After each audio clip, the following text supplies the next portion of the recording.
You're 35,000 feet above the Indian Ocean, and three men with an axe have just stormed your cockpit demanding you fly to Australia. The only problem? You don't have nearly enough fuel to get there. My name is Captain Leul Abate, and I'm about to tell you the most terrifying day of my aviation career. The day I had to make an impossible choice that would determine whether 175 souls lived or died. November 23, 1996 started like any other Saturday for me. I was captain of Ethiopian Airlines Flight 961, a routine domestic flight that would make several stops across Africa before returning home. At 42 years old, I'd been flying commercial aircraft for over a decade. My co-pilot Jonas Makuria and I had flown together many times before. We knew each other's moves, trusted each other completely. The Boeing 767 was loaded with 175 passengers and crew, families heading home for the weekend, business travelers, tourists exploring East Africa. As we climbed to our cruising altitude of 35,000 feet, everything was perfectly normal. The weather was clear, all systems green. I remember thinking it would be one of those smooth, uneventful flights that passengers love and pilots appreciate. I was dead wrong. About 20 minutes after takeoff, as we leveled off over the Ethiopian countryside,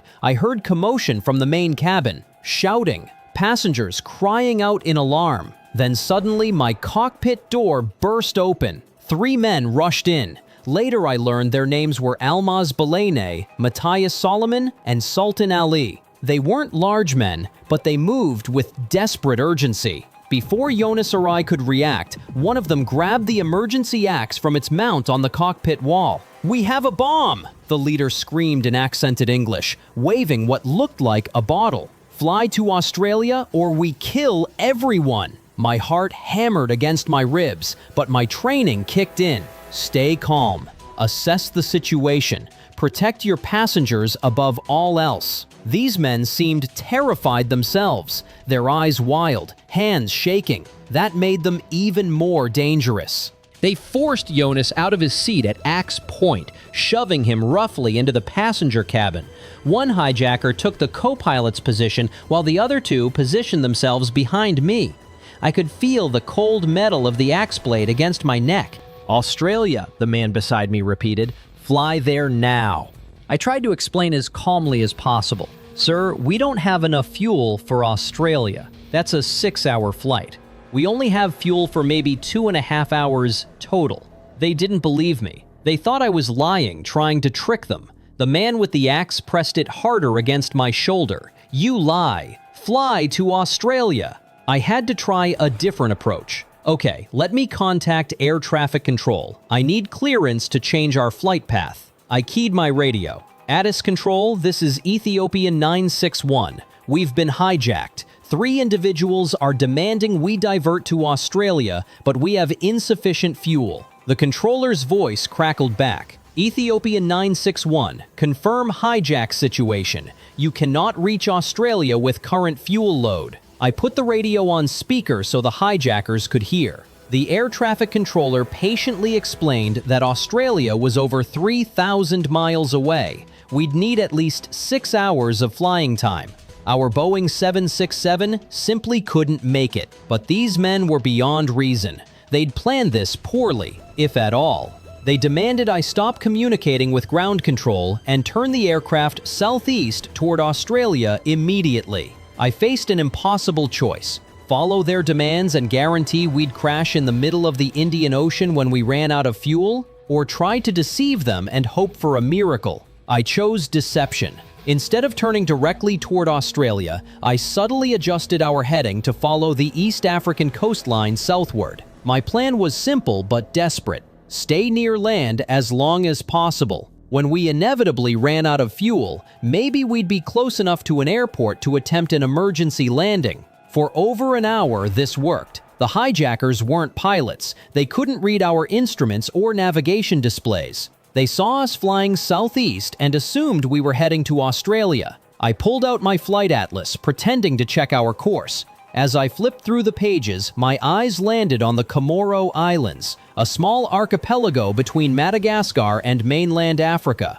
They had an airport. If I could stretch our fuel just a little further, but my deception couldn't last forever. One of the hijackers noticed we were still following the coastline instead of heading out over open ocean. He became enraged, screaming that I was trying to trick them. The axe was back at my throat. Turn toward Australia now, or we kill everyone. I had no choice. I banked the aircraft east toward the vast emptiness of the Indian Ocean. As we flew further from land, I watched our fuel gauges like a man watching an hourglass counting down his life. The numbers dropped steadily, relentlessly. 2 hours into our hijacking, warning alarms began chiming in the cockpit. Low fuel. I knew we had maybe 20 minutes of flying time left, 30 at most. The Comoros Islands appeared on the horizon like a mirage. 4 small specks of green in the endless blue. Our only chance. I decided to start circling the islands, hoping the hijackers wouldn't notice we weren't continuing toward Australia. Maybe I could buy time. Maybe someone on the ground would see us and alert rescue services. That's when everything went to hell. The right engine flamed out first. One moment we were flying normally, the next moment alarms were screaming throughout the cockpit. Engine failure, low fuel, altitude alert. The aircraft immediately became harder to control, pulling to the right. We started descending whether I wanted to or not. One of the hijackers left the cockpit to confer with his accomplices in the passenger cabin.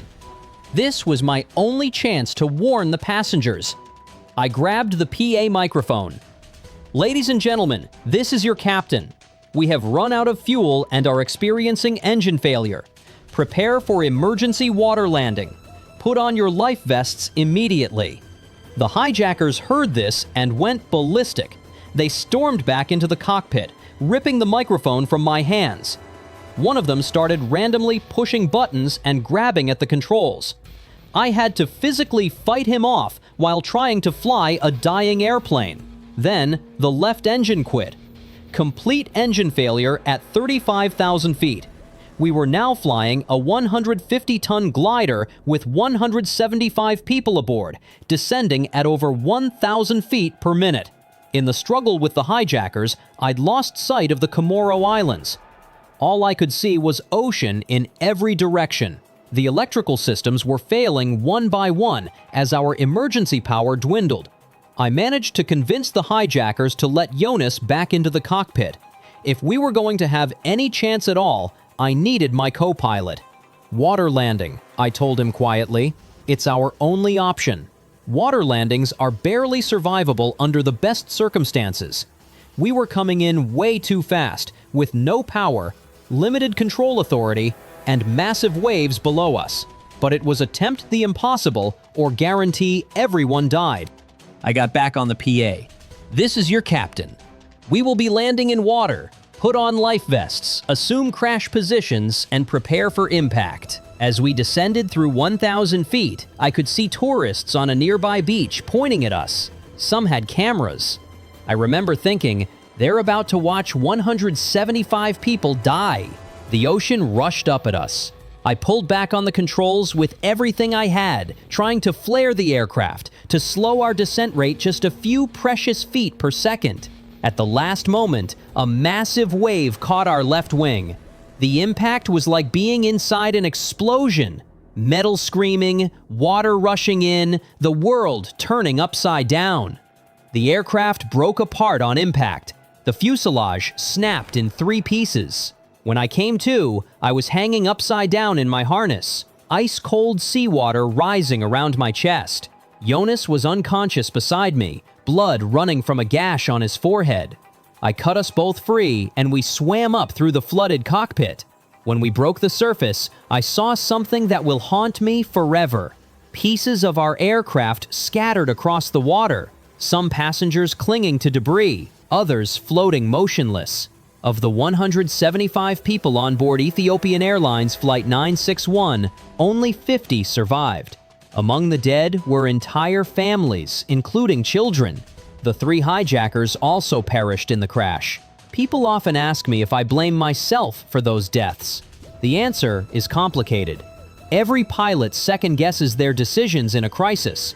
Could I have done something different? Should I have tried to overpower the hijackers earlier? Was there another airport within range I didn't consider? But here's what I know for certain. 3 desperate men with a poorly planned scheme forced an impossible situation. Given the circumstances, no fuel, no power, no good options, saving 50 lives was nothing short of miraculous.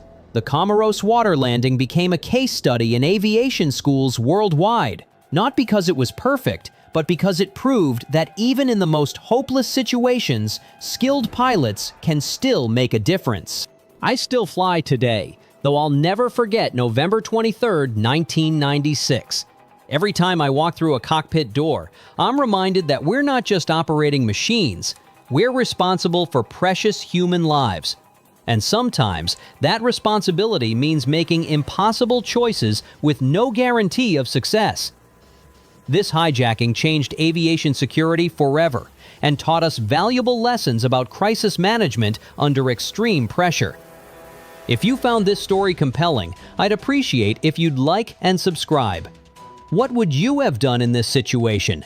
Let me know in the comments below. And remember, the next time you board an aircraft, you're placing your trust in professionals who are trained to handle even the most impossible circumstances. Thanks for watching, and fly safe.